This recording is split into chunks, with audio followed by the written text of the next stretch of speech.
प्यारे बच्चों, हम लोग ठोस अवस्था के नेक्स्ट लेक्चर में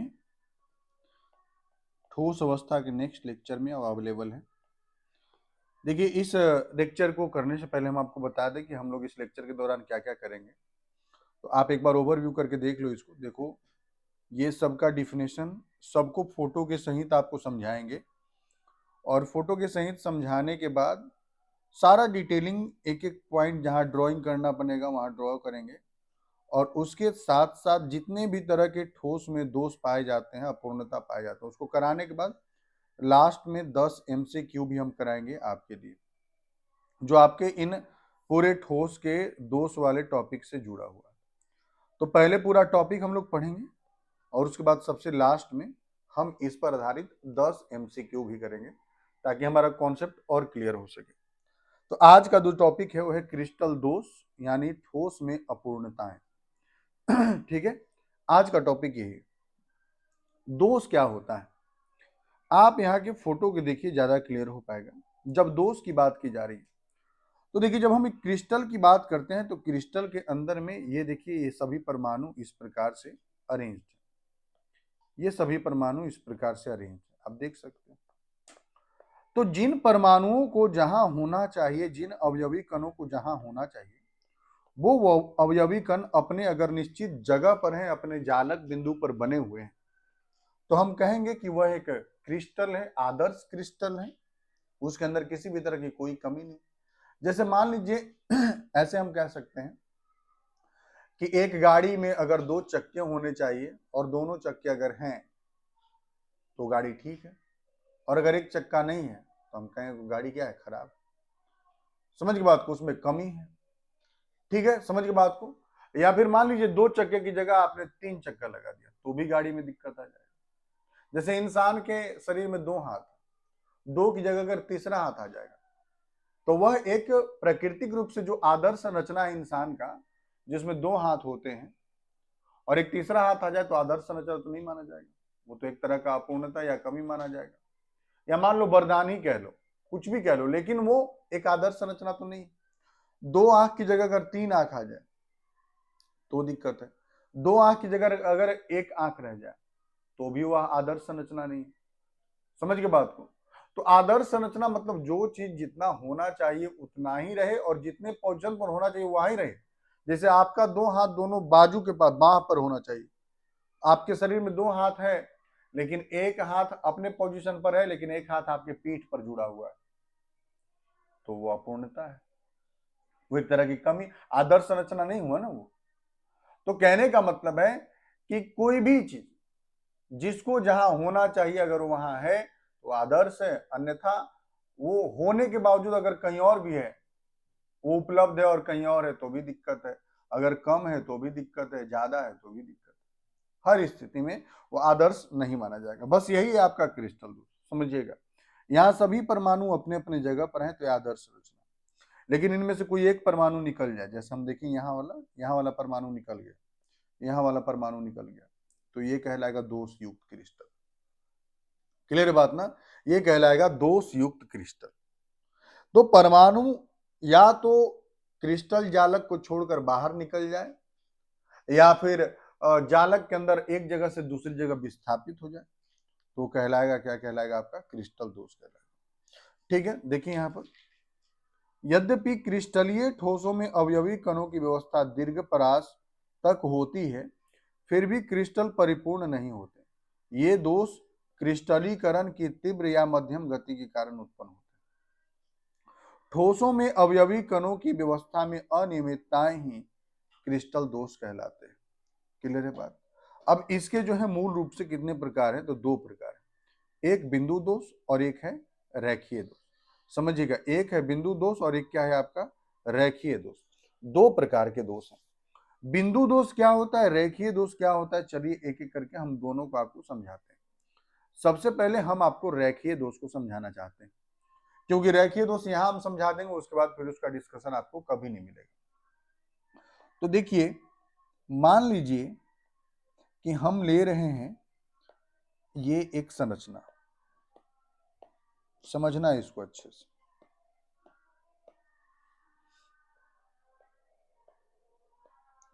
ये अपने पास सभी अवयवी कण हैं। आपने अगर लेक्चर को लगातार कवर किया तो आपको मालूम है कि क्रिस्टल जालक भी हम लोग इसी प्रकार से बनाते थे।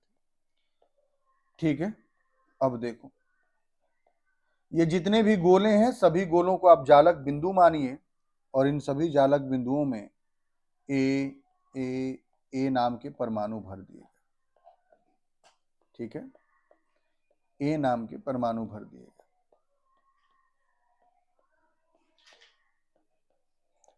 अब ये एक आदर्श संरचना है क्योंकि सभी जालक बिंदुओं में परमाणु होने चाहिए, सभी जालक बिंदुओं में परमाणु है। अब मान लीजिए क्या हो जाए कि किसी जालक बिंदु से परमाणु निकल जाए, मानकर चलिए कि यहां से निकल गया, तो ये एक दोष हो गया। या फिर मानकर चलिए कि वो परमाणु वहां है, एक एक्स्ट्रा परमाणु यहां आ जाए, तो भी ये दोष माना जाएगा। या मानकर चलिए,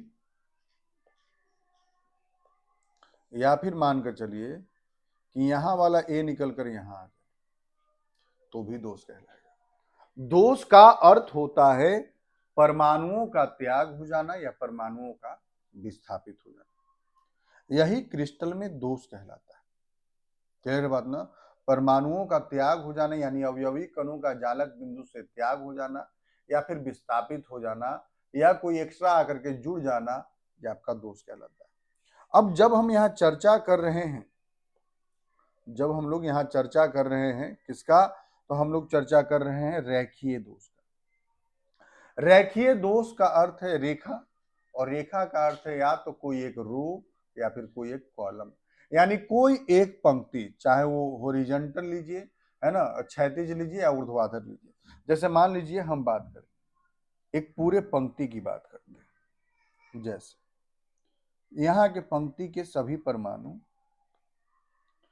यहाँ के पंक्ति के सभी परमाणु जालक बिंदु छोड़कर निकल, तो ये रेखीय दोष कहलाएगा। ठीक है, ऊपर नीचे वाला भी ऐसा हो सकता था कि ऊपर से लेकर नीचे तक किसी एक पंक्ति से सभी परमाणु बाहर निकल जाए, तो भी रेखीय दोष कहलाएगा। तो रेखीय दोष का अर्थ है कि किसी भी क्रिस्टल के किसी एक पंक्ति से सभी परमाणु जालक बिंदु को छोड़ करके बाहर निकल जाते हैं, तो उसको रेखीय दोष कहते हैं। तो ये जो हम फोटो समझे, ये किसका फोटो है? ये रेखीय दोष का फोटो, ये हमारा रेखीय दोष हो गया, इंग्लिश में लाइन डिफेक्ट कहते हैं। ठीक है ना, ये लाइन डिफेक्ट कहा जाएगा। ओके, अब इसी में आता है बिंदु दोष, तो अब उसको समझिए, हम बिंदु दोष को आपको समझाते हैं।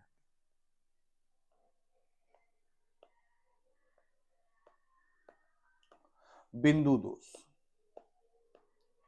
देखो, ये इतने फिर से हम जालक बिंदु बना दिए, इन जालक बिंदुओं को एक दूसरे के साथ कनेक्ट कर दीजिए, ये सभी जालक बिंदु हैं और इन सभी को ऐसे कनेक्ट कर दीजिए। अब आप क्या करेंगे कि सब जगह परमाणु भर दीजिए, ए ए ए नाम का परमाणु भर दिए,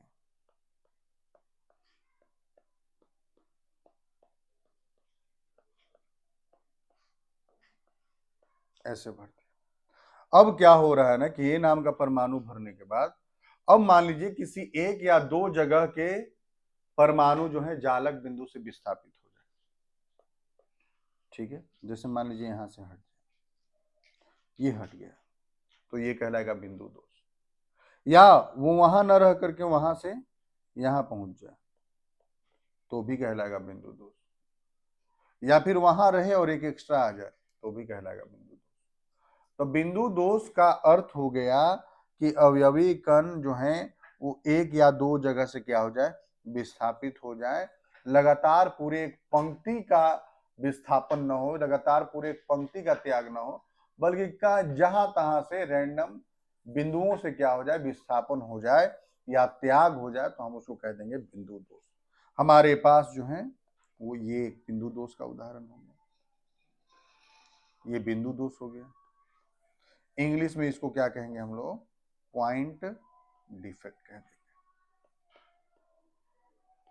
इसको पॉइंट डिफेक्ट कहते हैं। क्लियर है बात? आइए देखते हैं। देखिए, रेखीय दोष क्या है परिभाषा? जालक बिंदुओं के पूर्ण पंक्तियों में अनियमितता। और बिंदु दोष में क्या बोला गया कि एक परमाणु या बिंदु के चारों ओर आदर्श व्यवस्था में अनियमितता। तो जब रेखीय दोष बोला जाएगा तो पूरे पंक्ति में आ जाएगा अनियमितता, लेकिन जब बिंदु दोष बोला जाएगा तो किसी एक या दो जगह से आपका अनियमितता पाया जाएगा, तो इसको हम लोग बिंदु दोष कहते हैं। अब आइए एक एक करके डिटेलिंग करें। तो रेखीय दोष वहीं पर खत्म हो जाएगा, हम लोग को बिंदु दोष पढ़ना है। बिंदु दोष हम लोग को 3 प्रकार का पढ़ना है: स्टाइक्योमेट्री, अशुद्धता और नॉन स्टाइक्योमेट्री। ध्यान रखिएगा, स्टाइक्योमेट्री का हिंदी आपको नहीं यूज करना है यहाँ पर, और न ही नॉन स्टाइक्योमेट्री का आपको हिंदी यूज करना है। ये दोनों आपका इसी प्रकार से यूज करना है, स्टाइक्योमेट्री दोष और नॉन स्टाइक्योमेट्री दोष। अब सवाल बनता है कि यह स्टाइक्योमेट्री दोष क्या है। ठीक है, तो स्टाइक्योमेट्री दोष, नॉन स्टाइक्योमेट्री दोष क्या है, सब चाहिए एक एक करके। तो सबसे पहले तो हम लोग स्टाइक्योमेट्री दोष के बारे में पढ़ेंगे। ठीक है, तो देखिए स्टाइक्योमेट्री दोष को हम आपको समझाते हैं पहले। यहाँ पर स्टाइक्योमेट्री एक्चुअल में होता क्या है, तो देखो NaCl, यहाँ पर सोडियम है और क्लोरीन है। क्लियर है बात? तो जब सोडियम और क्लोरीन है तो एक सोडियम के साथ एक क्लोरीन आया, तो ये जो अनुपात आया सोडियम का और क्लोरीन का एक दूसरे के साथ, ये सोडियम क्लोराइड का स्टाइक्योमेट्री कहलाया, 1:1। मान लीजिए यहाँ H2O अगर हम लिखते तो 2 हाइड्रोजन और 1 ऑक्सीजन, 2:1। तो ये जो अनुपात है, यह अनुपात क्या कहलाया? स्टाइक्योमेट्री। या इसी प्रकार से अगर आपके पास AlCl3 है तो 1 अल्युमिनियम है, उसके साथ 3 क्लोरीन है, तो ये भी उसका स्टाइक्योमेट्री। क्लियर है बात ना? ये भी स्टाइक्योमेट्री। तो स्टाइक्योमेट्री का अर्थ होता है अनुपात, जिस अनुपात में ये आपस में जुड़े होते हैं। तो जब स्टाइक्योमेट्री दोष की हम बात करते हैं तो मानकर चलिए कि यहाँ पर हम एक क्रिस्टल चलिए बना ही लेते हैं, और आपको हम पहले समझा लें, उसके बाद फिर हम लोग लिखे हुए स्टेटमेंट पर आएंगे। पहले यहाँ से आप समझ लीजिए, ये मान लीजिए आपका पूरा फोटो है। अब हम लाइन से नहीं मिला रहे, आप समझते चलिएगा ना। अब देखो यहाँ पर सभी जगहों पर हमने A B फिर A फिर B फिर A फिर B, A B A B A B A B। आप समझिए, यहाँ देखो, आप इस संरचना को आप देख रहे हो, तो अगर आपको यहाँ पर 8A लिख रहे हैं, A और B का अनुपात देख रहे हो, तो 8 अनुपात कितना है? 8, यानी 1:1। यहाँ का जो अनुपात है वो 1:1 है। यानी हमारे क्रिस्टल में अगर दोष उत्पन्न हो, लेकिन दोष उत्पन्न होने के बावजूद भी इस अनुपात में अगर कोई डिस्टरबेंस नहीं आया, तो हम उस दोष को स्टाइक्योमेट्री दोष कहेंगे। ध्यान समझिएगा कि अगर स्टाइक्योमेट्री में परिवर्तन नहीं आए और दोष उत्पन्न भी हो जाए, लेकिन स्टाइक्योमेट्री नहीं बदले, यानी अनुपात नहीं बदले, तो हम कहेंगे कि वह स्टाइक्योमेट्री दोष। अगर सिंपल स्टेटमेंट बोलिएगा तो ये बोलिएगा कि वह बिंदु दोष जो किसी भी क्रिस्टल के स्टाइक्योमेट्री को प्रभावित नहीं करता है। आइए इसको हम थोड़ा और तरीके से आपको हम समझा देते हैं।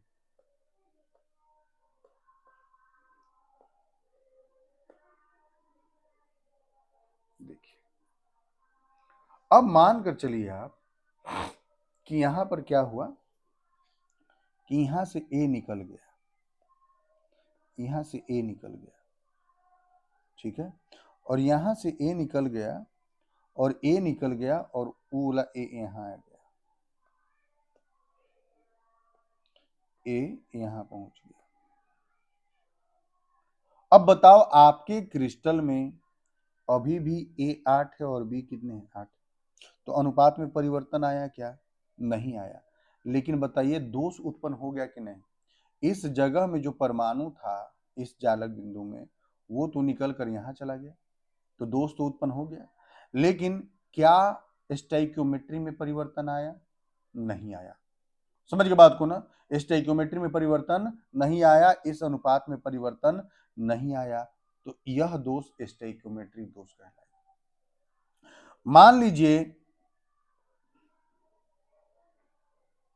मान कर चलिए कि ए भी यहां से निकल गया और बी भी यहां से निकल गया, तो एक ए निकल गया, एक बी निकल गया। अब बताओ आपके पास ए कितने रह गए? 7, बी कितना रह गया? 7, तो फाइनल अनुपात क्या रहा? 1:1। अभी भी आप अनुपात देखिए तो 1:1 है। क्या अनुपात में परिवर्तन आया? फाइनल जो अनुपात था वो दोनों तो अभी भी सेम है, तो अनुपात में परिवर्तन आया क्या? नहीं परिवर्तन आया, तो ये दोष भी क्या कहलाएगा? हमारा स्टोइकियोमेट्री दोष। मामला समझ गए? स्टोइकियोमेट्री दोष का अर्थ है जो किसी क्रिस्टल के अनुपात को या स्टोइकियोमेट्री को प्रभावित नहीं करता है, इसको हम लोग स्टोइकियोमेट्री दोष कहते हैं। क्लियर हो की बात में? समझ की बात को? ओके, अब आइए बाकी जैसे जैसे आगे मिलेगा वैसे वैसे बात करेंगे। फिलहाल स्टोइकियोमेट्री दोष का पूरा प्रकार हमको पढ़ना है, तो पहले हम वो पढ़ेंगे।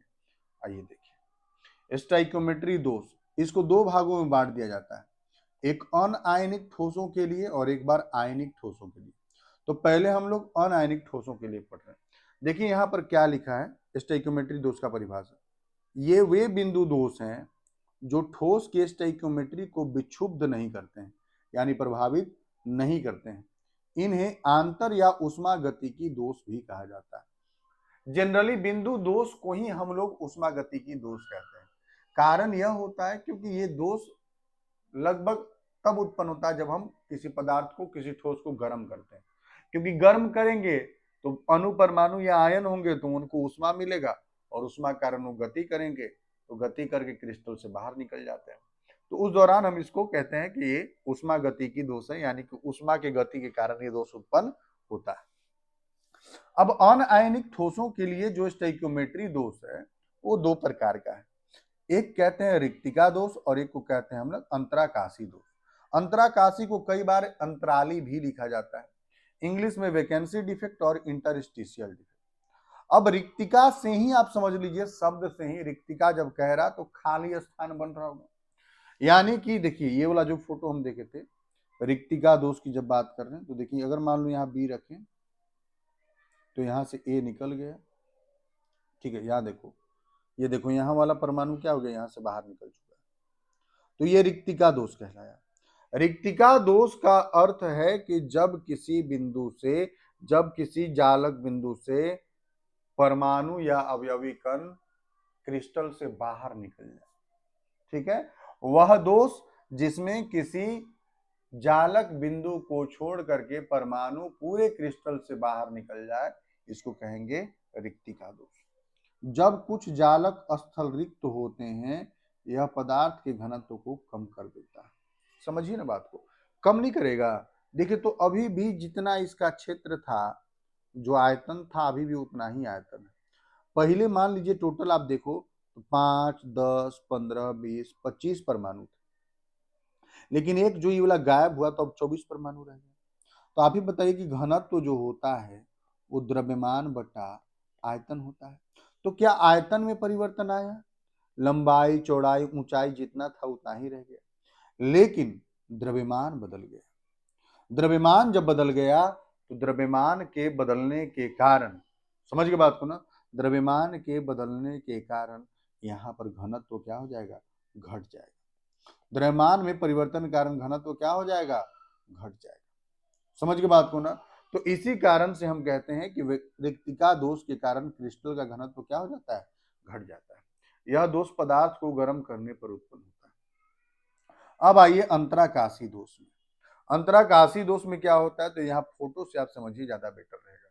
देखिए ये है रिक्तिका दोष, परमाणु अपने जालक बिंदु को यहाँ वाला निकल गया बाहर छोड़, लेकिन अंतराकाशी दोष में क्या होगा कि जो परमाणु जहां है अपने जालक बिंदु पर मौजूद है, ये सभी परमाणु अपने जालक बिंदु पर मौजूद हैं, सभी जगह जालक बिंदु भरे हुए हैं। और हुआ क्या कि जो इनके बीच में, इन परमाणुओं के बीच में ये जो खाली स्थान, ये इस खाली स्थान पर देखिए तो एक और परमाणु आ गया। समझ के बात को ना। इस खाली स्थान पर आप देखिए तो एक और परमाणु आ गया, ठीक है, इस खाली स्थान पर भी एक परमाणु आ गया। तो जब खाली स्थान पर भी परमाणु आ जाए तो हम कह देंगे कि यह है अंतराकाशी दोष। यानी कि जब किसी क्रिस्टल के अंतराकाशी स्थान पर अवयवी कण आ जाए तो हम कहेंगे कि वह दोष कौन सा है, अंतराकाशी दोष है। इसमें स्पष्ट नहीं दिख रहा, यहाँ पीछे दिखाने की कोशिश किया था, ठीक है, फोटो में नहीं दिख रहा, लेकिन यहाँ देखिए वो फोटो यहाँ है। जब आपको इसके लिए फोटो बनाना होगा तो ये फोटो बनाना, समझ गए बात को। तो अंतराकाशी दोष का अर्थ है कि परमाणुओं के जालक बिंदुओं के बीच में जो स्थान होता है जिसको अंतराकाशी स्थान कहते हैं, वहां पर परमाणु आ जाते हैं। जब कुछ अवयवी कण परमाणु अथवा अणु अंतराकाशी स्थल पर पाए जाते हैं, यह दोष पदार्थ के घनत्व को बढ़ाता है, ठीक है ना, यह दोष पदार्थ के घनत्व को बढ़ा देता है। ऑब्वियस सी बात है, बढ़ा देगा। क्यों बढ़ा देगा भाई? कारण है, कारण बहुत स्पष्ट है कि यहाँ पर जो परमाणु आया, ये देखिए, इसके कारण द्रव्यमान इस बार क्या हो गया होगा, बढ़ गया होगा, जैसा कि आपको हम समझाएं। देखिए आयतन तो उतना ही है, लेकिन द्रव्यमान इस बार क्या हो गया, बढ़ गया। तो द्रव्यमान बढ़ने से घनत्व भी क्या हो जाएगा, बढ़ जाएगा। चलिए अब आइए स्टोइकियोमेट्री दोष अब है आयनिक ठोस के लिए। अब जो आप पढ़ने जा रहे हैं वो किसके लिए पढ़ने जा रहे हैं, आयनिक ठोस के लिए। और आयनिक ठोसों के लिए जब पढ़ेंगे तो दो प्रकार होगा, एक होगा फ्रैंकल दोष, एक होगा शॉर्टकी दोष। पहले आप फ्रैंकल दोष पढ़िए। फ्रैंकल दोष का अर्थ क्या है? फ्रैंकल में होता क्या है कि देखिए ये आपके पास क्रिस्टल, ये पूरा क्रिस्टल है, इस क्रिस्टल को आप देखो, इसमें प्लस माइनस, चूंकि आयनिक ठोस है तो आयनिक ठोस आयन से ही बना होगा, तो सब जगह देखिए प्लस माइनस है। लेकिन एक जगह यहाँ वाला देखिए, ये यहाँ वाला प्लस उठा है यहाँ से और उठ कर देखिए यहाँ बीच में जाकर घुस गया, यहाँ ई वाला, ये बीच में जाकर घुस गया। यानी कि जालक बिंदु से उठा और अंतराकाशी स्थान में जाकर के घुस गया। तो जब जालक बिंदु से उठकर अंतराकाशी स्थान में चला जाए, वो भी कौन, धन आयन, याद रखिएगा कौन, धन आयन।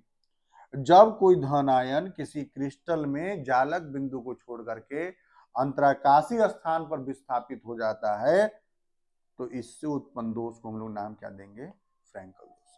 आइए फोटो से थोड़ा और समझिए। देखिए यहाँ देखिए तो सब जगह ए प्लस बी माइनस, ए प्लस बी माइनस, लेकिन एक जगह से ए प्लस क्या हुआ, उठा अपने जालक बिंदु से निकला और निकल कर देखिए यहाँ चला गया अंतराकाशी स्थान। तो जब अंतराकाशी स्थान पर चला जाए तो हम कहेंगे कि कौन सा दोष हो गया, फ्रैंकल दोष। अब आखिर बताइए कि क्या घनत्व पर कोई प्रभाव पड़ा होगा, है? क्योंकि देखो तो जितना ए प्लस था अभी भी उतना ही है, जितना बी माइनस है उतना ही। तो न द्रव्यमान में परिवर्तन आया ना आयतन में परिवर्तन आया, तो घनत्व में परिवर्तन नहीं आएगा। यानी कि फ्रैंकल दोष जो है वो क्रिस्टल के घनत्व को नहीं प्रभावित करता है। देखिए यहाँ पर यह दोष आयनिक ठोसों द्वारा दिखाया जाता है, इसे विस्थापन दोष भी कहते हैं। लघुतर आयन साधारणतः धन आयन अपने वास्तविक स्थान से विस्थापित होकर अंतराकाशी स्थान पर चला जाता है, ठीक है। यह ठोस के घनत्व को परिवर्तित नहीं करता है। हाँ, एक बात ध्यान रखना है कि यहाँ पर देखो अंतर बोल दिया, शुरू में बोल दिया एक और बात कि ये उन्हीं क्रिस्टलों में पाया जाएगा जिसमें धनायन का आकार क्या होगा, छोटा होगा।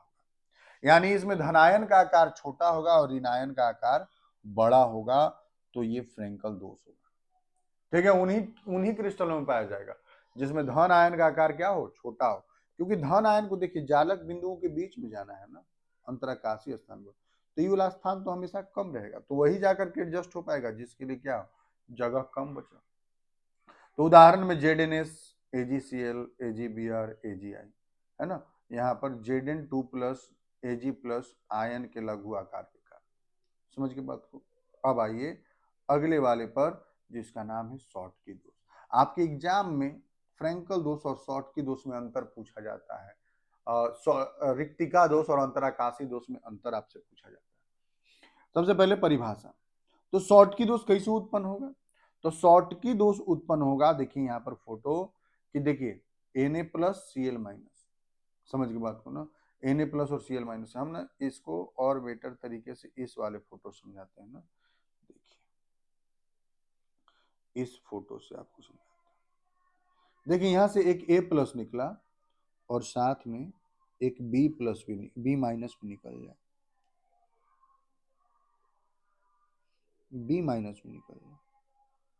यानी जब क्रिस्टल के अंदर से समान संख्या में धन आयन और ऋण आयन अपने जालक बिंदु को छोड़कर बाहर निकल जाए। देखिए एक A प्लस निकला, एक B माइनस निकला। अगर 2 A प्लस निकलता तो 2 B माइनस निकल जाता। तो जितना धन आयन निकलता हो उतना ही अगर ऋण आयन भी निकल जाए तो हम कह देंगे कि यह कौन सा दोष है, शॉटकी दोष। वह दोष जिसमें जालक बिंदु से समान संख्या में धन आयन और ऋण आयन जालक बिंदु को छोड़ करके क्रिस्टल से बाहर निकल जाते हैं, इस दोष को हम लोग शॉटकी दोष कहते हैं। यह आधारभूत रूप से आयनिक ठोस में रिक्तिका दोष है, एक प्रकार का रिक्तिका दोष। विद्युत उदासीनता को बनाए रखने के लिए लुप्त होने वाले धन आयनों एवं ऋण आयनों की संख्या बराबर होती है। धन आयन, इस फोटो पर गौर मत कीजिएगा, इसमें थोड़ा एरर है क्योंकि यहाँ पर दोनों जगह प्लस को ही मिसिंग दिखा दिया है। ठीक है, इसमें आपको इस फोटो को प्रीफर करना है। क्लियर है बात? चलिए आगे आइए। आगे लिखा है कि यह पदार्थ के घनत्व को घटाता है।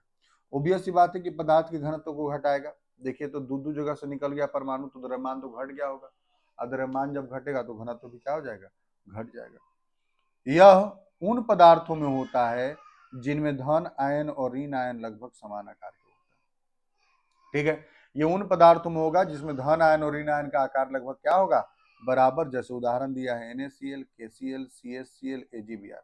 एक बात याद रखना, AgBr एक लौता यौगिक है जिसमें शॉटकी दोष भी पाया जाएगा, फ्रेंकल दोष भी पाया जाएगा। ठीक है, देखिए यहाँ पर लिखा है कि AgBr फ्रेंकल और शॉटकी दोनों दिखाता है। क्लियर है बात ना? तो ये आपका शॉटकी दोष हो गया। फ्रेंकल दोष और शॉटकी दोष का हम लोग चर्चा कर लिए। फ्रेंकल दोष में क्या हो रहा था, विस्थापन हो रहा था धन आयन का अंतराकाशीय स्थान पर। शॉटकी दोष में धन आयन ऋण आयन बराबर संख्या में जालक बिंदु से बाहर निकल रहे हैं। क्लियर होगी बात? यहाँ देखिए फोटो है शॉटकी दोष का। अब आइए अगले वाले में, वो है अशुद्धता दोष। अशुद्धता दोष में क्या करेंगे कि किसी अशुद्धि को रख देंगे क्रिस्टल में, किसी अशुद्धि। जैसे देखिए यहाँ मेरा पूरा क्रिस्टल Na और Cl से बना था। हम क्या किए, इस NaCl से, NaCl पूरा भरा पड़ा था तो Na प्लस और Cl माइनस भरा हुआ था। हम क्या किए कि एक जगह से Na प्लस को हटा दिए और हटा के उसकी जगह SrCl2 लेके आए। Sr2 प्लस जब रखे तो देखिए 2 प्लस लेकर आया। अब एक हम प्लस यहाँ से मान लो हटाए थे और उसकी जगह 2 प्लस आ गया, तो प्लस का तो संख्या बढ़ जाएगा, उदासीनता डिस्टर्ब हो जाएगा पूरे क्रिस्टल का। तो उदासीनता को बनाए रखने के लिए हम दूसरी जगह से एक Na प्लस हटा दें। तो देखिए तो इस Sr2 प्लस को क्रिस्टल में लाने के कारण यहाँ दोष उत्पन्न हुआ, एक कमी उत्पन्न हुआ, खाली स्थान बन गया। तो इसी को कहते हैं अशुद्धि दोष या अशुद्धता दोष। ठीक है, इम्प्योरिटी डिफेक्ट, कि किसी भी अशुद्धि को रखने के कारण क्रिस्टल में दोष उत्पन्न हो जाता है, तो इसको हम लोग अशुद्धि दोष कह देते हैं। देखिए यदि अल्प मात्रा में SrCl2 युक्त गलित NaCl को क्रिस्टलीकृत किया जाए तो Na प्लस के कुछ स्थान Sr2 प्लस द्वारा घेर लिए जाते हैं। प्रत्येक Sr2 प्लस 2 Na प्लस आयनों को प्रतिस्थापित करता है।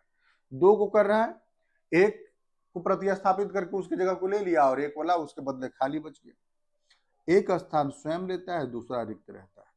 परिणाम, उत्पन्न धन आयन रिक्तियों की संख्या Sr2 प्लस की आयनों संख्या के बराबर होता है, जैसे CdCl2 तथा AgCl के ठोस का विलयन, है ना? तो ये आपका क्या हो गया, अशुद्धता दोष। अच्छा, यहीं से एक सवाल बन सकता है कि देखिए एक Sr2 प्लस डाले, एक अगर हम लोग रखें तो एक क्या बना, रिक्ति बना, एक रिक्ति बना। तो अगर 10 Sr2 प्लस रखते तो कितना रिक्ति बनता, तो 10 रिक्ति बनेगा। ऐसी बोल देता कि 1 मोल रखते हैं, अगर 1 मोल Sr2 प्लस रखते तो रिक्ति भी कितना बनेगा, 1 मोल बनेगा, 1 मोल बनेगा। तो सवाल पूछा जाता है इस प्रकार से। ठीक है ना? चलिए आगे बढ़ते हैं। और अगला है, अब हम लोग आ गए हैं, देखिए ध्यान से, अब जो हम आ चुके हैं वो है नॉन स्टोइकियोमेट्री दोष में। ये जो हिस्सा है वो किसका है, हमारा नॉन स्टाइक्योमेट्री दोष का हिस्सा है, नॉन स्टाइक्योमेट्री दोष का हिस्सा है। समझ के बात को ना, ये नॉन स्टाइक्योमेट्री दोष का हिस्सा है। धातु अधिक के दोष, ऋण आयनिक रिक्तियां। धातु अधिक के दोष, नॉन स्टाइक्योमेट्री दोष क्या करेगा कि स्टाइक्योमेट्री को प्रभावित करेगा, लेकिन क्रिस्टल की उदासीनता में परिवर्तन नहीं आना चाहिए। उदासीनता कहने का मतलब कि जितना प्लस है उतना ही क्या रहना चाहिए, माइनस। इसमें परिवर्तन नहीं आना चाहिए, ठीक है। अनुपात बदल जाए लेकिन प्लस माइनस की संख्या में परिवर्तन नहीं आना चाहिए। तो धातु अधिक के दोष शब्द से पकड़िए, धातु का संख्या क्या हो जाना चाहिए, अधिक हो जाना चाहिए। आइए इसको हम यहां समझाते हैं। देखिए आप इसको अच्छे से समझो। देखो A प्लस धातु है, B माइनस क्या है, अधातु। माइनस अधातु पर आता है तो B माइनस अधातु। अब यहां आप देखो कि A plus B minus A plus B minus, हम क्या किए कि एक जगह से B माइनस को हटा दिए, ये वाला जगह देख रहे हैं, यहां से हम B माइनस को हटा दिए। तब अब देखो A प्लस और B माइनस का जो अनुपात था पहले से वो 8:8 था, ठीक है। तो लेकिन अब जब हम एक जगह से B माइनस को हटा दिए हैं तो B माइनस को हटाने पर अब यहाँ पर क्या आ जाएगा, 8:7। तो उदासीनता तो डिस्टर्ब हो जाएगा। लेकिन जब B माइनस को हटा रहे थे ना तो यहाँ से सिर्फ B को हटाए, इसके माइनस वाला जो इलेक्ट्रॉन था उसको यहीं पर फंसा हुआ रह गया, ठीक है ना। वो जो इलेक्ट्रॉन था ना वो यहीं पर फंसा रह गया, समझिए बात। वो जो इलेक्ट्रॉन था यहीं फंसा रह गया। तो जब इलेक्ट्रॉन यहीं फंसा रह गया तो इस इलेक्ट्रॉन के कारण जो प्लस माइनस था, 8 प्लस अभी भी है, 8 माइनस अभी भी, तो उदासीनता बना रह गया लेकिन धातु का संख्या बढ़ गया। उदासीनता बना रह गया लेकिन धातु का संख्या क्या हो गया, बढ़ गया। A प्लस जो धातु था वो 8 हो गया, B माइनस जो अधातु था वो 7 हो गया, तो धातु का संख्या बढ़ गया, अधिक हो गया, ठीक है। तो प्लस माइनस बराबर रह गया लेकिन धातु का संख्या अधिक हो गया, तो इसको हम कहेंगे धातु अधिक। अब जिस जगह पर ये इलेक्ट्रॉन फंसा रह गया ना, इस जगह को नाम दिया जाएगा एफ सेंटर, हिंदी में एफ केंद्र कहते हैं, एफ केंद्र कहते हैं। अब ये एफ केंद्र ना बड़ा मैजिकल है, इंग्लिश में इसको मतलब ये एक जर्मन वर्ड या ग्रीक वर्ड कह लीजिए ऐसा रहता है, जिसका मीनिंग होता है फार्बेजेंटर। एफ का जो फुल फॉर्म है वो फार्बेजेंटर होता है। फार्बेजेंटर का अर्थ होता है रंगीन, समझ की बात को ना, फार्बेजेंटर का अर्थ होता है रंगीन। आइए इसमें अब बच गया इलेक्ट्रॉन, अब समझिए यहाँ।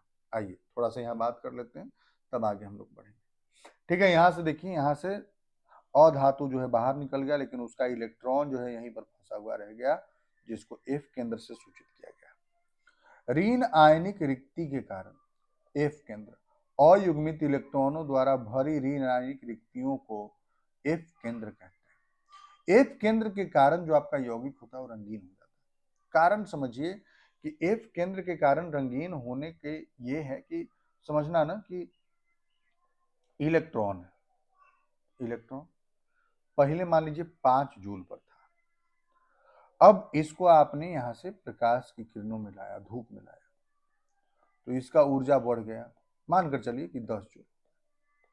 अब जब ये कम ऊर्जा था तो ये स्थिर था, अब इसका ज्यादा ऊर्जा हो गया तो ये अस्थिर हो गया, समझना बात को, ये अस्थिर हो गया। अब ये परेशान है, ज्यादा ऊर्जा होने पर कोई भी पदार्थ का ऊर्जा बढ़ेगा तो उसके अंदर अस्थिरता बढ़ता है, हम सभी जानते हैं। जैसे मान लीजिए पानी है, देखो तो कितना शांत है, लेकिन उसी पानी को उबालने लगिए, उसको गर्म कीजिए, उसका उष्मा बढ़ा दीजिए, बेचैन हो जाएगा, दौड़ने भागने लगेगा, गति करने लगेगा, अस्थिर हो जाएगा। तो किसी भी पदार्थ की ऊर्जा जब बढ़ती है तो वो क्या होता है, अस्थिर हो जाता है। तो मानकर चलिए कि पहले 5 जूल था और जब उसको सूर्य के प्रकाश में लाया गया तो अब 10 जूल हो गया, अब ये अस्थिर हो गया। अब बेचारा अफसोस करने लगा कि हम उष्मा ग्रहण ही क्यों किए थे, ये तो गलती हो गया मेरे से, तो नुकसान हो गया, भारी नुकसान हो गया भाई। पहले स्थिर थे, आराम से बैठे हुए थे, है ना, आराम से थे एकदम, अब बेचैन हो गया, दौड़ भाग करना पड़ रहा। तो इसने फिर डिसाइड किया कि चलो लौट जाते, फिर से अपने असली अवस्था में लौट जाते हैं, जहां पर स्थिर रह करके आराम से रह रहे। तो अब फिर ई वाला इलेक्ट्रॉन इस अवस्था में लौटना चाहिए 5 जूल वाले में। तो अभी इसके पास 10 जूल का ऊर्जा है। अब जब इसको फिर से इस अवस्था में लौटना है तो अपने 5 जूल का क्या करना होगा, त्याग करना होगा।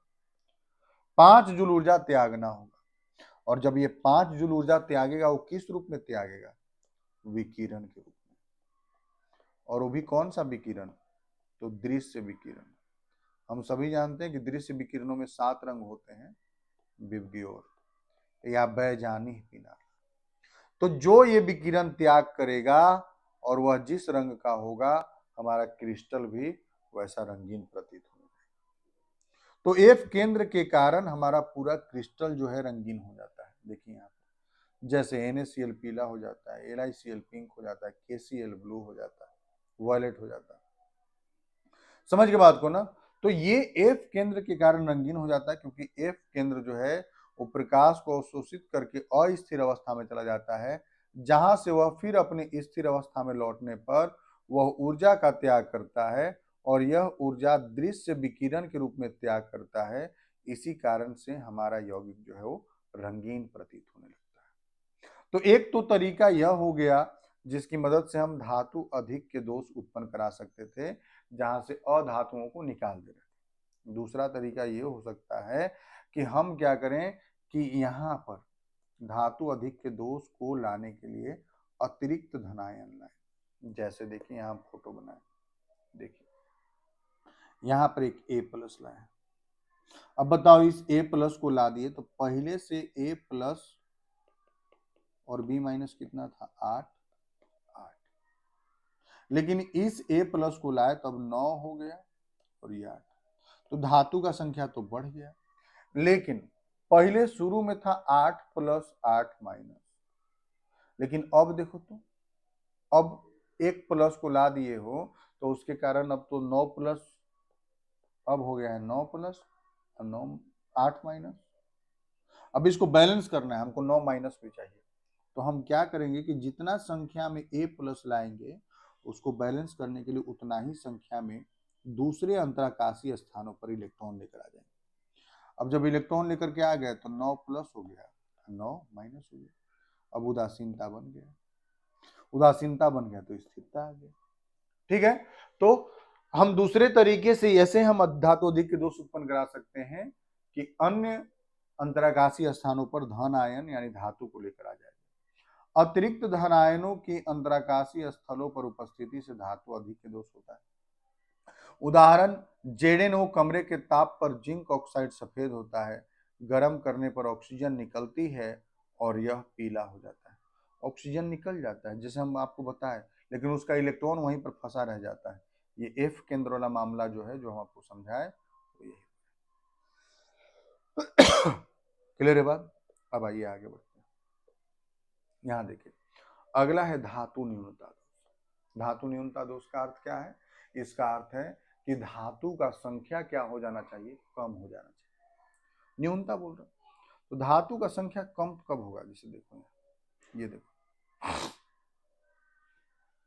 अगर यहाँ हम इसको जो मानकर चलो कि अगर यहाँ पर A+ रखें और यहाँ भी A+ रखें तो कितने हैं अपने पास, 8 A+ है और 8 B-। लेकिन अब चूंकि हमको यहाँ पर धातु न्यूनता उत्पन्न करना है, तो धातु न्यूनता उत्पन्न करने का मतलब कि धातु का संख्या 7 हो जाए और धातु का संख्या 8 हो जाए, ऐसा कुछ करना होगा। धातु को इस बार घटा देना है। तो क्या कर सकते हैं हम लोग इसके लिए, तो हम लोग एक जगह से धातु को हटा दें। लेकिन एक जगह से धातु को हटाए तो फिर समस्या कि शुरू में 8+ था और 8- था, लेकिन अब 7+ रह गया और 8-, तो उदासीनता तो डिस्टर्ब हो जा रहा है। अब उदासीनता को बनाए रखने के लिए क्या करना होगा कि एक और जगह से हम A+ हटाएंगे और इस A+ की जगह पर हम A2+ लाएंगे, A2+ लाएंगे। तो A2+ लाएंगे तो फिर से 8+ और 8- हो जाएगा। लेकिन सवाल है कि क्या सभी A2+ ला सकते हैं, जैसे NaCl, इसमें तो जब भी रहेगा तो Na प्लस रहेगा, Cl माइनस, तो Na क्या इस दोष को दिखा पाएगा? आंसर है नहीं। क्यों? क्योंकि Na के पास ये क्षमता नहीं है कि एक जगह से हटा देगा दूसरी जगह Na2 प्लस रख देगा। सोडियम के पास ये +2 दिखाने की क्षमता नहीं है। समझ के बात को ना। तो जिन तत्वों के पास एक से अधिक प्रकार का संयोजकता दिखाने का क्षमता नहीं है धातुओं के पास, वो इस दोष को नहीं दिखा पाएंगे। लेकिन जिनके पास एक से अधिक प्रकार के ऑक्सीकरण अवस्था या संयोजकता दिखाने का क्षमता है, वही इस दोष को दिखा पाएंगे। और उसके श्रेणी में कौन आ जाएगा?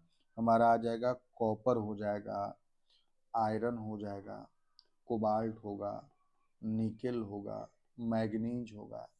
ये सभी तत्व इस प्रकार के दोष को दिखा पाएंगे। देखिए, कई ठोसों को स्टोइकियोमेट्री संगठन में बनाना कठिन होता है और इनमें धातु की मात्रा कम होती है।